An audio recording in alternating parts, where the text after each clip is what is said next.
Good morning, students. Today we will be doing your chapter number 9 of English literature, that is your book Honeydew.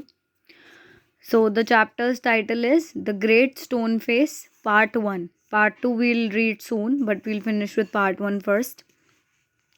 सो उसमें लिखा है before you read. वैसे तुम एक ना ये पिक्चर जो दे रखी है उसके अकॉर्डिंग देख रहे हो, क्या लग रहा है कि एक पहाड़ पे एक शेप बनी हुई है, एक फेस की शेप बनी हुई है, ठीक है। तो बिफोर यू रीड उसने क्या बोला है, seen from a distance hill tops and huge rocks seem to assume various shapes. They may resemble an animal or a human figure. People attribute stories of these shapes. Some stories come true, others don't. The great stone face is one such shape that reminds the inhabitants of the valley of a property. What was it? Did it come true? तो वो बोल रहे कभी कभार हमें ऐसा realise होता है कि हम जब देखते हैं कुछ स्टोन्स में, कुछ रॉक्स में या कोई पहाड़ पे, तो हमें ऐसा लगता है कि उन्होंने बहुत तरीके की शेप ले रखी है, आकृति बना रखी होती है, जैसे कोई जानवर या फिर कोई इंसान। हम कहते हैं ना, अरे कभी कभार हम देखते हैं एक आलू पे जैसे गणेश जी का एक हल्का सा वो बन गया, या किसी पत्थर पे कोई शेप आ रखी होती है तो हम बड़े खुश हो जाते हैं, हो ये देखो शेप आ रखी है।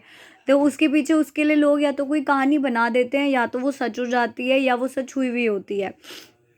तो यहाँ पे भी एक ऐसे ही माउंटेन के बारे में उसने हमें बताया है, जिसके ऊपर एक ऐसे फेस की शेप की स्ट्रक्चर बनी हुई है। And now we gonna study कि क्या अजम्पशंस थे, क्या स्टोरी थी, या वो क्या सच थी या क्या सच होने वाली थी। One afternoon, when the sun was going down, a mother and her little boy sat on the door of the cottage, talking about the great stone face. They had only to lift their eyes, and there it was, plain to be seen, through miles away, with the sunshine brightening all its feature. तो बोल रहे हैं कि एक दोपहर में जब सूरज डूब रहा था, मतलब इवनिंग ही होने वाली थी, ऑलमोस्ट शुरू होने वाली थी, तो एक माँ और उसका बेटा दरवाजे पे बैठे हुए थे अपने कॉटेज के। कॉटेज यानी कि स्मॉल स्मॉल रूम्स है, स्मॉल स्मॉल घर होते हैं, वहाँ बैठे हुए थे और वो देख रहे थे। उन्हें सिर्फ अपनी वो उस टाइम पे ये ग्रेट स्टोन फेस की बात कर रहे होते हैं, जो कि देखो यहाँ से दिख रहा है पीछे से। उन्हें बस अपनी आँख उठाने की देर होती थी और उन्हें ये माउंटेन दिखता था, और उन्हें दिखता है कि सूरज की रोशनी से वो पूरा एरिया, पूरा पहाड़ जो है चमक रहा है, ठीक है।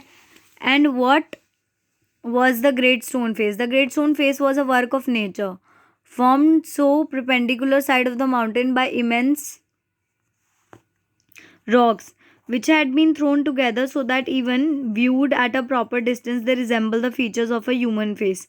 If the spectator approached too near, he lost the outline of the enormous face and could see only a heap of gigantic rocks piled on upon one another. But seen from a distance, the cloud clustering about it, the great stone face seemed positively to be alive. It was the belief. So basically पहले हम देखते हैं कि ये जो great stone face है ये क्या था। ये एक नेचर का वर्क था। नेचुरली जो है नेचर ने ऐसे मतलब रॉक्स वगैरह इकट्ठे कर रखे थे कि ऐसा लगता था कि वो एक इंसान की आकृति है या शेप है, एक फेस है, ठीक है। और जब आप उसके पास जाते हो बहुत, तो वो ऐसे नहीं लगता, तो आपको लगता है कि वो आउटलाइन जो है फेस की खो गई है, and you don't see anything but you see only rocks and stones. But जब आप एक डिस्टेंस से देखते हो, दूर से देखते हो, तो आपको दिखाई देता है कि बादल भी हैं बहुत सारे, और जो है स्टोन का फेस जो है बना हुआ है और वो एक आकृति की शेप में है, ठीक है। तो देखोगे कि it was the belief of many people that the valley owed much to its fertility from the benign face that was continually beaming over it.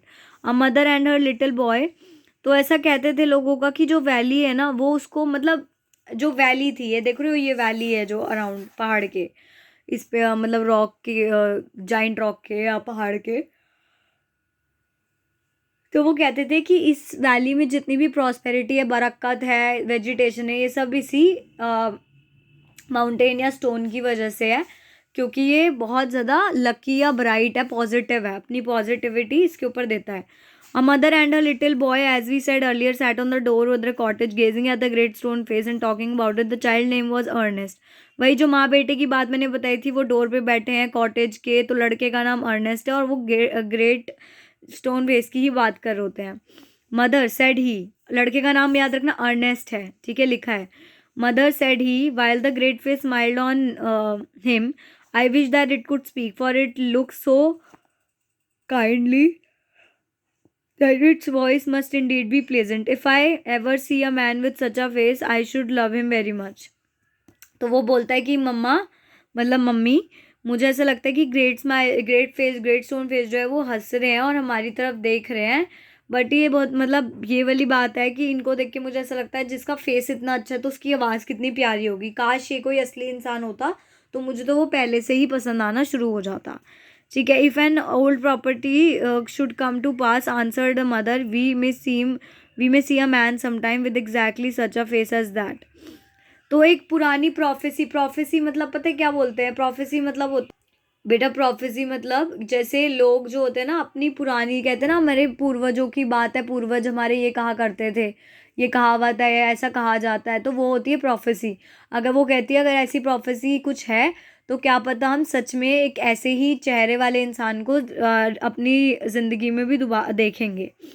What prophecy do you mean dear mother, eagerly required Earnest, please tell me about. तो वही वो बच्चा पूछता है कि ऐसी कौन सी prophecy है मम्मा जिसके बारे में मुझे नहीं पता, प्लीज़ मुझे भी बताओ।